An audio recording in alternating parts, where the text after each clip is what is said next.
அந்த கொடூர பயங்கரவாதி ஃபெரோஸ் விக்ரமின் முகத்தை பார்த்தவுடன் அவனது கால்கள் நடுக்கத் தொடங்கின.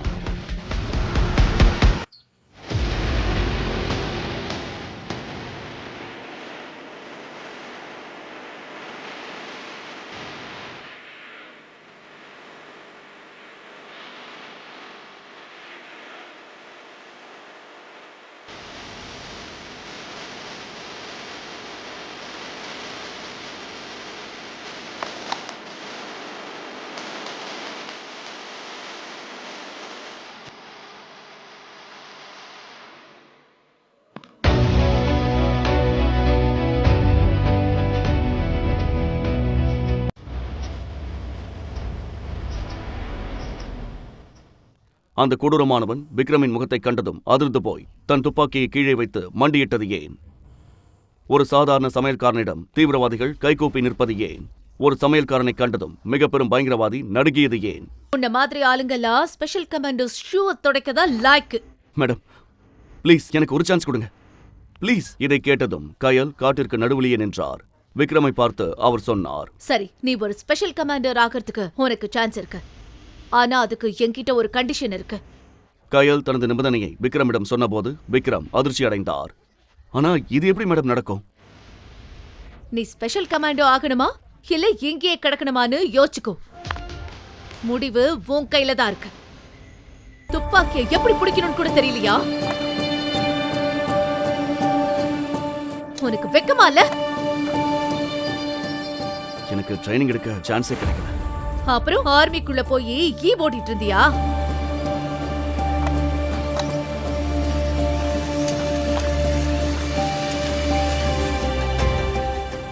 லேடி கமாண்டர் விக்ரமை முறைத்து பார்த்தவாறு கேட்டார். இந்த கத்திய வச்சுக்கிட்டு தான் எதிரிகளை கொல்ல காட்டுக்குள்ள வந்தியா? நீ எல்லாம் சோல்ஜரா இருக்கவே தகுதி இல்ல.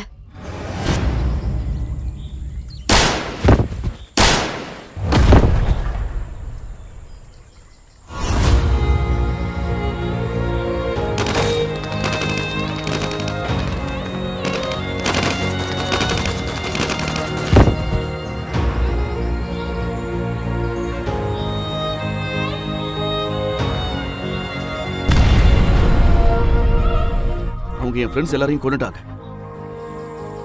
எங்க போஸ்ட்ல பயங்கரமான வெடி விபத்து நடந்து நான் உடைஞ்சு போயிட்டேன். வாட்?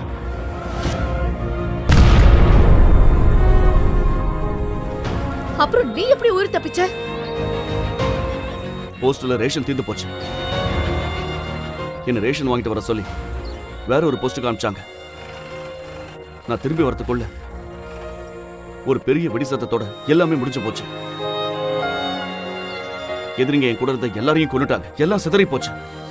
அப்போ இத பத்தி ரெஜிமெண்ட்ல சொல்லலையா? இல்ல, ஏன்னா என் கூட இருந்தவங்க ரத்தத்தை குடிச்சவனோட கணக்க தீக்கணும்னு நினைச்சேன். ஒருத்தன் தகுதிக்கு ஏத்த மாதிரி தான் எதையும் செய்யணும். நீ ஒரு சோல்ஜரா இருக்க தகுதியானவ இல்ல. ஆர்மியோட பேருக்கே நீ ஒரு அவமானம். யார் சிபாரிசு பண்ணாங்கன்னு தெரியல. இது வரைக்கும் வந்துட்டேன். விக்ரம் இதற்கு எந்த பதிலும் சொல்லவில்லை. உண்மையில் அவன் அந்த காட்டில் எதிரிகளை தேடிக்கொண்டு அவன் அங்கே வந்தபோது சில பயங்கரவாதிகள் அவனை தாக்கினர். இந்த லேடி கமாண்டர் தான் அவனது உயிரை காப்பாற்றினார்.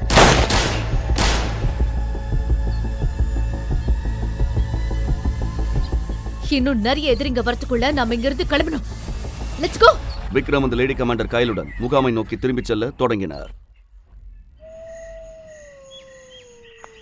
இதற்கிடையில் புதர்களுக்கு பின்னால் இருந்து யாரோ வருவதை கயல் கவனித்தார். ஒரு சத்தம் கேட்டது. நீ பின்னாடி போ. இங்க நிறைய எதிரிங்க ஒளிஞ்சிருக்காங்க.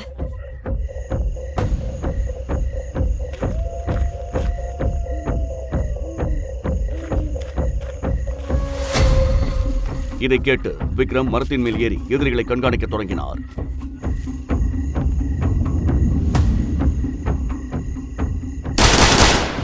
கயல் அந்த புதர்களை குறிவைத்தார். இப்போ என் கூட சண்டைக்கு வரியா? கோழிங்க கிட்ட பேசிக்கிட்டு இருக்க மாட்டேன். நேரடியா ஆக்ஷன்ல இறங்கு. அதன் பிறகு கயல் சுட தொடங்கினார். கயல் தனியாளாக போராடுவதைக் கண்டு விக்ரம் வியப்படைந்தான். அவர்கள் ஒவ்வொருவராக கொல்லப்பட்டனர். என்ன பயந்த சுண்டலி மாதிரி அங்கேயே நின்னுட்டு இருக்க? இங்கிருந்து கிளம்பு. கயலும் விக்ரமும் அந்த இடத்திலிருந்து விரைவாக வெளியேறினர்.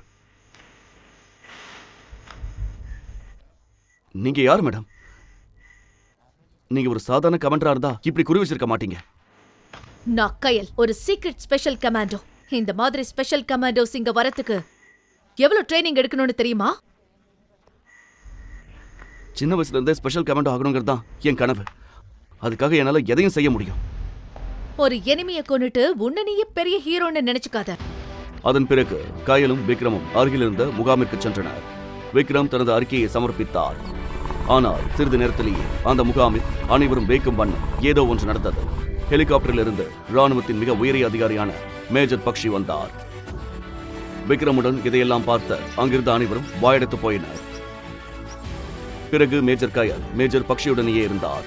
அந்த முகாமிலிருந்து கிளம்பும் போது மூத்த அதிகாரி விக்ரமிடம், உன்னோட திங்ஸ் எல்லாம் பேக் பண்ண. சார், எப்படி பார்த்தாலும் நீ ஆர்டர் இல்லாம தான் அந்த காட்டுக்குள்ள போன. நீ உன் ஆர்மியோட டிசிப்ளினை மீறிட்ட. இப்போ உன்னை இங்கிருந்து தூக்கி எறிய போறாங்க. ஆனா சார், இறந்து போன என் ஃப்ரெண்ட்ஸுக்காக அவங்கள பழி வாங்க தான் நினைச்சேன். பழி வாங்க போறியா? உனக்கு ஒரு துப்பாக்கி கூட பிடிக்க தெரியாது. உனக்கெல்லாம் வெக்கமே இல்லையா? எல்லாரும் விக்ரமை பார்த்து சிரிக்க ஆரம்பிச்சாங்க. அப்போதுதான் இன்னொரு ஹெலிகாப்டர் அங்க வந்தது. சார், சார், எல்லாம் சரியா இருக்கா? சோல்ஜர் விக்ரம், நீங்க எங்க கூட வரணும். மேல் இடத்துல இருந்து ஆர்டர் வந்திருக்கு. இதை கேட்டு அனைவரும் வியப்படைந்தனர். Yes sir. விக்ரம் அந்த ஹெலிகாப்டரில் அமர்ந்து அந்த படைப்பிரிவை நோக்கி சென்றார். அவருக்கு தெரியாது அவரது வாழ்க்கை ஒரு பெரிய திருப்பத்தை சந்திக்கப் போகிறது என்று. விக்ரம், இந்த ரெஜிமெண்ட்டுக்கு உன்னை வரவேற்கிறோம். உனக்கு இங்க தான் ட்ரைனிங் கொடுப்பாங்க. எல்லா ஸ்டேஜையும் முடிக்க இது உனக்கு ஹெல்ப் பண்ணும். எனக்கு ஒண்ணுமே புரியல சார். கயலோட சிபாரிசுல தான் உனக்கு இந்த ட்ரைனிங் கிடைச்சிருக்கு. But you have to prove your self. நீ இப்போ ஸ்பெஷல் கமாண்டோ ட்ரைனிங்ல அனுப்புவாங்க. அங்க எல்லாத்தையும் நீ முடிச்சாகணும். நான் ரெடி சார். உன் வேலை இன்னைக்கே ஆரம்பிக்குது. Good luck. Thank you sir. ஜெய்ஹிந்த்.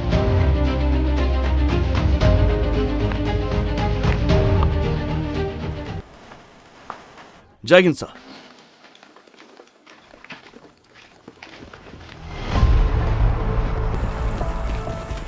நீ உன் செல்வாக்க பயன்படுத்தி இங்க வந்துட்ட.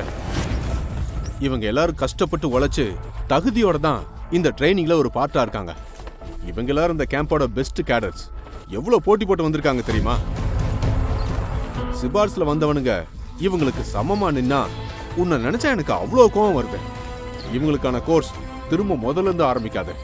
ட்ரைனிங் திரும்ப நடக்காது. இது வரைக்கும் ட்ரைனிங் எவ்வளவு முடிஞ்சிருக்கோ அதுதான் இனிமேயும் தொடரும். எப்பவும் இங்க நடக்கிற விஷயம்தான் தொடரும். அப்போது ஒருவரின் குரல் கேட்கிறது. பழகிய ஒரு குரல் அழைத்தது. ஹே ஹே ஹே! விக்ரம் நிமிர்ந்து நேராக பார்த்தான். அவனது பழைய எதிரி தீரஜ் அங்கே நின்றிருந்தான். நம்ம கமாண்டர் இங்க உருளைக்கிழங்கு சீவிட்டு இருக்காரு. உண்மையில் தீரஜின் தந்தை ராணுவத்தில் பெரிய பதவியில் இருந்தார். தனது அதிகாரத்தை பயன்படுத்தி அவன் பல சலுகைகளை பெற்றான். இந்த கமாண்டர் தலையெழுத்துல பெருசா லட்சியம் ஒண்ணு இல்ல போல. காய் வெட்டுறதும் மசாலா போடுறதும் தான் உன் தலையெழுத்து. இதுதான் உன் லெவல். இப்ப நீ வெறும் சமயக்காரன் தான். மெதுவா உன்னை எங்க எல்லாருக்கும் வேலைக்காரனா மாத்திடுவேன். போன தடவையும் உன்னோட ட்ரைனிங்க நான் தான் கெடுத்தேன்.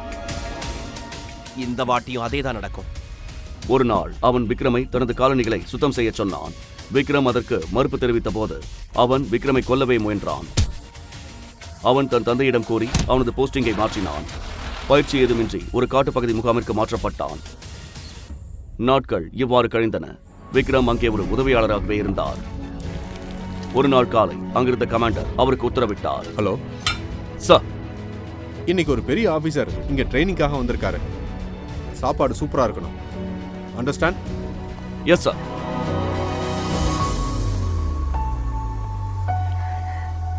நான் மேஜர் சாக்ஷி.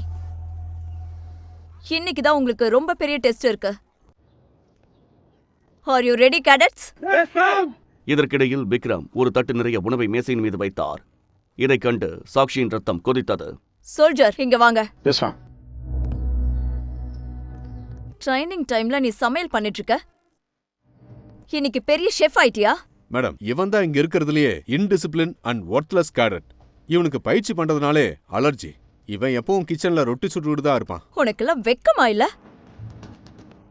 இங்க வர்றதுக்கு எத்தனை பேர் கனவு காண்றாங்க தெரியுமா? ஆனா நீ டைம் பாஸ் பண்ணிட்டு இருக்க. மேடம், இவன் ரெக்கமெண்டேஷன்ல வந்தவன்.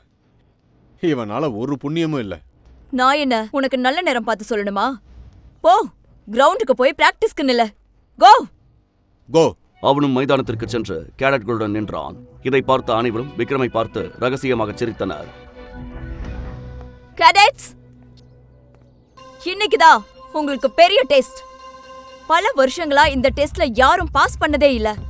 இந்த பேட்ச் மேல எனக்கு ரொம்ப எதிர்பார்ப்பு இருக்கு. இதுல பாஸ் ஆகுறவனுக்கு ஸ்பெஷல் கமாண்டோ ஆகிற தகுதி கிடைக்கும். Yes ma'am. அந்த உடன் போர்டை பாருங்க.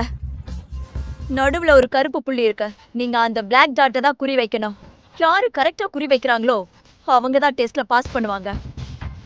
மேடம், நான் ஷூட் பண்றேன். நான் தான் இங்க இருக்கிறதுலயே பெஸ்ட் ஷூட்டர். இந்த டாஸ்க்ல கண்டிப்பா நான் ஜெயிப்பேன். குறி வச்சதுக்கு அப்புறமா அதை முடிவு பண்ணிக்கலாம். இதை கேட்டதும் தீரஜ் நிமிர்ந்து நேராக நின்றான். தீரஜ் முன்னே சென்று குறிவைத்தான். ஆனால் குண்டு பலகையில் கூட படவில்லை. ரொம்ப எதிர்பார்த்தேன். ஆனா போன வருஷம் மாதிரியே இந்த வருஷமும் யாரும் பாஸ் பண்ணல. நீங்க எல்லாரும் உங்க பொசிஷன்ல போய் நில்லுங்க. இது தங்களால் முடியாது என்பது இப்போது அனைவருக்கும் புரிந்தது. Anyone else? Yes ma'am. நான் ஒரு வாட்டி ட்ரை பண்ணலாமா? With your permission. இது என்ன? இங்க கத்தி கரண்டி வச்சு வேலை பண்றத பத்தி பேசிட்டு இருக்கோம். இது உனக்கு சரி வராது. நீ போய் காய்கறிகளை நறுக்கு. அமைதியா இருங்க. ஜவான், நீ ட்ரை பண்ண. இவன் சும்மா டைம் பாஸ் பண்றான். இவன் இது வரைக்கும் துப்பாக்கி கூட தொட்டது இல்ல. பாருங்க, இவனும் இந்த பேட்ச்ல ஒருத்தன் தான். இவனால முடியாதுன்னு எனக்கு தெரியும். இவனுக்கு ஒரு சான்ஸ் கொடுக்கறது என் கடமை.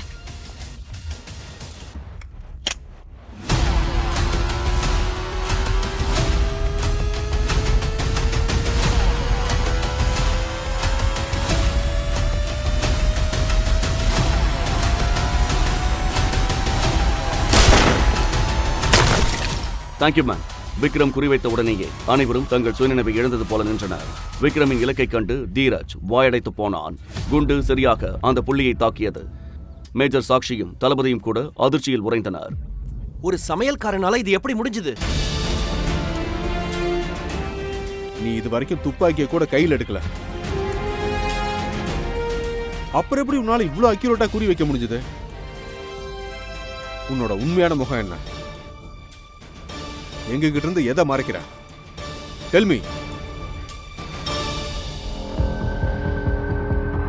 ராணுவ தலைமையகத்தில் மூத்த அதிகாரிகள் அந்த குழந்தைகள் அழுது கொண்டிருக்கும் வீடியோவை பார்த்துக் கொண்டிருந்தனர். இன்னும் 1 மணி நேரம் தான் டைம் இருக்கு. இந்த 1 மணி நேரத்துக்குள்ள என் ஆளுங்களுக்கு ஒரு ஹெலிகாப்டர் வேணும். கூடவே 1000 கோடி ரூபாயும் வேணும். உண்மையில் ராணுவ பள்ளி மாணவர்களின் வேன் கடத்தப்பட்டது. அதில் பெரிய அதிகாரிகளின் குழந்தைகள் இருந்தனர். ஜெனரல் பக்ஷியின் பேத்தியும் அந்த வேனில் இருந்தார். அவர்களை காப்பாற்ற இந்தியாவின் சிறந்த கமாண்டோக்கள் அழைக்கப்பட்டனர். கயல், இந்த ஆபரேஷனுக்கு நீங்க தான் இன்சார்ஜ். Yes sir. தீரஜ், என்ன இருந்தாலும் விக்ரமும் ஒரு சோல்ஜர் தான். இந்த பிஸ்டல் எடு. இதை எப்படி சுடணும்னு எனக்கு காட்டு. நீ சோல்ஜரானு பாப்போம்.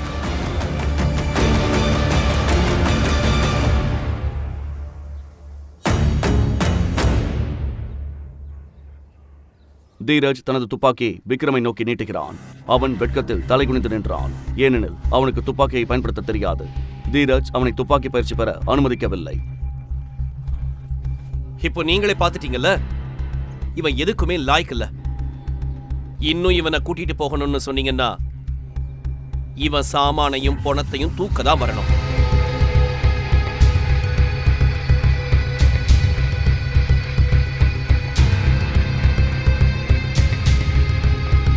பின்னர் சிறந்த கமாண்டோக்கள் குழுவில் ஒரு உதவியாளராக விக்ரம் இதில் சேர்த்துக் கொள்ளப்பட்டார்.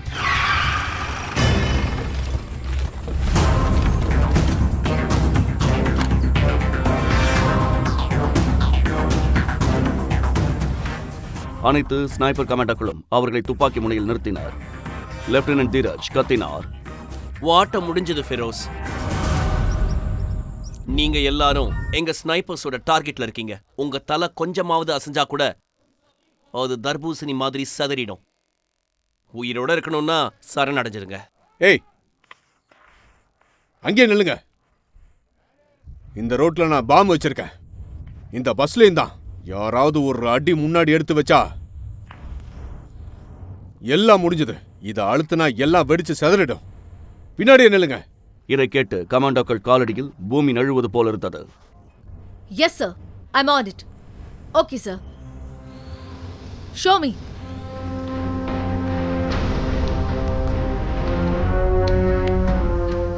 ட்ரோன்ல பறக்கிறப்போ தெரியாது, 3-4 இடத்துல குண்டு இருக்க வாய்ப்பு இருக்கு. கயல், நாட்டோட டாப் ஆபீசரோட குழந்தைகளோட உயிர் ஊசலாடிக்கிட்டு இருக்கு. நீங்க ஒரு காரியம் பண்ணுங்க, அந்த உதவியாளரை பேச்சுவார்த்தைக்கு அனுப்புங்க.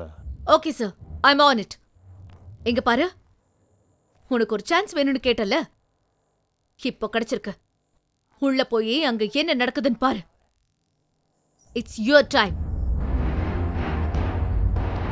சரிங்க மேடம். ஃபிரோஸ், உன்னோட டிமாண்ட்ஸை பத்தி பேச எந்த ஆயுதமும் இல்லாம எங்களோட சோல்ஜர் உன்கிட்ட வராரு. எதற்காக அவன் விக்ரமிடம் உயிர் பிச்சை கேட்டான்? யார் இந்த ஷெஃப் விக்ரம்? அவன் மறைக்கும் ரகசியம் என்ன? மீதி கதையை தெரிந்து கொள்ள காத்திருங்கள். மேலும் கமாண்டர் விக்ரமின் அனைத்து பகுதிகளையும் கேட்க பாக்கெட் ஆஃப் மேப்பை டவுன்லோட் செய்யுங்கள். லிங்க் டிஸ்கிரிப்ஷனில் கொடுக்கப்பட்டுள்ளது.